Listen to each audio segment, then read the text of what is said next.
third, averaging 245 in match play. And yes, Randy, the wives are here. There's Leslie and Chrissy Kent, Parker and Doug's wives, and they are sisters. Wow, the 6 stays up there for Parker. His first shot of the day, each really piping at Randy in practice, throwing the ball pretty hard. Yep, that's the way to play this pattern. The guys that try to hook it on this pattern don't usually fare well. Stay out, stay into that dirt, throw it hard, take your hand out of it, let the lane hook the ball to the pocket. Perfect single pin numbers for Parker all week. And he knocks down number 6. He told us right before the match he feels this is his day. Not trying to be overly confident, but just feeling good. Leading us to the Ace Hardware matchup. The brothers-in-law head-to-head. Doug Kent looking for his first title in a long time. And like I said earlier, Parker extremely solid in match play. 245 average. You see those averages there? That's combined qualifying and match play.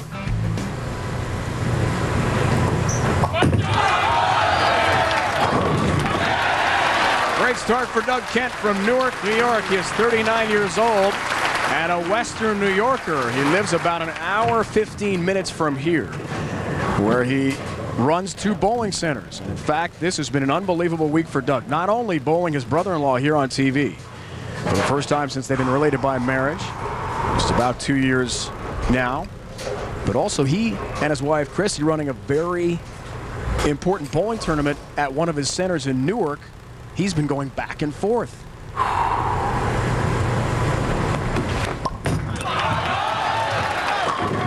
great shots. Doug Kent, believe it or not, after he won his round of 8 matchup on Friday, Randy, he met with us. He had to bolt to his bowling center in Newark. He stayed there for a couple of hours. Yesterday, 6 a.m. to midnight, he helped work those tournaments. This morning, 5:45 a.m. local time, he was helping get the tournament organized. Then he drove here to Buffalo for his tournament on TV. You're looking at 2 extremely busy guys. Parker and his wife having a baby last week. Parker and his wife with the baby last week. Dougie with the bowling centers this week. This morning at 5:45 a.m., Parker's out getting ready to move his motorhome because he heard the snow plows coming. Didn't want to get snowed in. The last thing you want to have happen. Wes Malott went down to Parker here Friday in the round of 8. Crowds have been great all week. We have a sold-out house here in Cheektowaga near Buffalo as the PBA returns to Western New York. Great start for each. Looks for double, third frame. A lot of great memories in this bowling center. Been great champions here. Mark Roth won here in 1986. Excuse me, in 87. I won here in 1988 with the great Carmen Salvino in a doubles tournament. It's great to be back in Western New York and talk about some fantastic bowling fans. We had them all week long, and we have them here today. 13 PBA Hall of Famers have won tour titles here in Buffalo.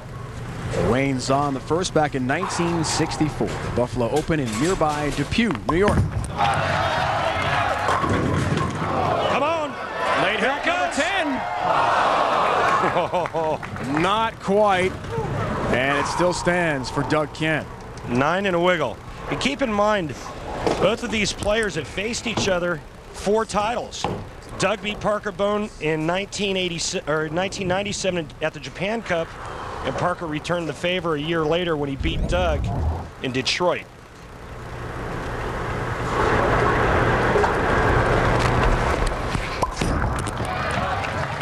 Takes care of his 10-pin.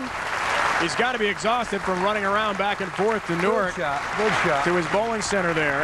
And there's his son Jacob, who is a freshman in high school at Canandaigua Academy. Bowls for the Braves. He bowls varsity already. And he bowled yesterday in the sectionals and did very well for himself. His team finished 3rd. And Doug's parents are here as well. His dad has a birthday tomorrow. Wouldn't that be a present for old Pops here? That'd be something.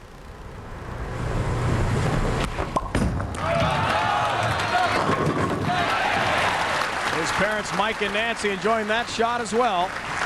all able to break away from the busy tournament in Newark to come see Doug bowl in person. About 10 years ago, we're bowling in Austin, and Jacob was there. He was only 4 at the time, and Doug says, hey, Randy, can you watch Jacob while I bowl my Pro-Am? I said, sure, no problem. I take him in the game room. He goes through about 20 bucks of my cash in the games, right?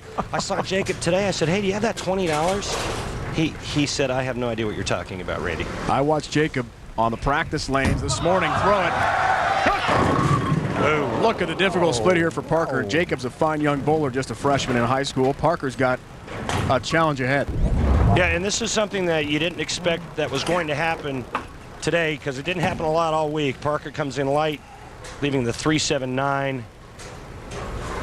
Let me just tell you how difficult this split is. I've made the 7-10 split more times than I've made this. The right-handed would be the 2-8-10. Leaves the 7, an open frame. And we'll see how damaging that is to the chances of Parker-Bohn, who really felt confident prior to the match, as we told you, that he would win this tournament today. He's had a great season, 4 TV shows, but no wins, and in fact does not have a victory in a TV match yet this season. Well, and normally on the cheetah pattern, the first one that misses or opens usually loses because of the high scores. A lot of strikes thrown on this pattern. Just avoids a 7-10. He's 0-3 so far in TV, Randy, with a 209.33 average in those 3 matches. That includes Fountain Valley. Dick Weber Open as the #1 seed in the stepladder, lost to Jason Couch in the final. Yeah, it's been a struggle for him this year, although he has made 4 shows. Struggle for him on television, averaging only 209. One of the legends of our sport, who is 3rd all-time in winnings, more than $2.5 million. He's 5th all-time in TV appearances, 6th all-time in wins. And Doug Kent just trying to get himself back to that winner's circle. He's done pretty well in his home state, the Empire State of New York. Last win 2002 in Latham, New York, near Albany. And the Messenger, slow moving this time, won't take out the 10. Thanks to the open from Parker in the 4th frame. Doug's got a nice lead. Patrick Allen, last year's Player of the Year, went down to Doug. Round of 8 in 5 games here, as Kent caught fire at the right time. Just have that look. He said to us, a huge relief just to be back on the show. It's been a long time for him. 2 years. 32 events since his last title. But keep in mind, Doug Kent, 39 years old, makes his 30th career TV appearance today. He has plenty of experience under the bright lights of television. Last time he made it to TV, 2004 in Cleveland. That event won by Walter Ray Williams Jr. That was the beginning of last season. Walter Ray, his last title. Who would have thought that? His 40th and still last time. Yeah, who would have thought that it'd be week 17 and we haven't seen Walter Ray Williams Jr. yet. Not on television all year long. Bowled well, though. Green 10 pin, leaves number 10 again.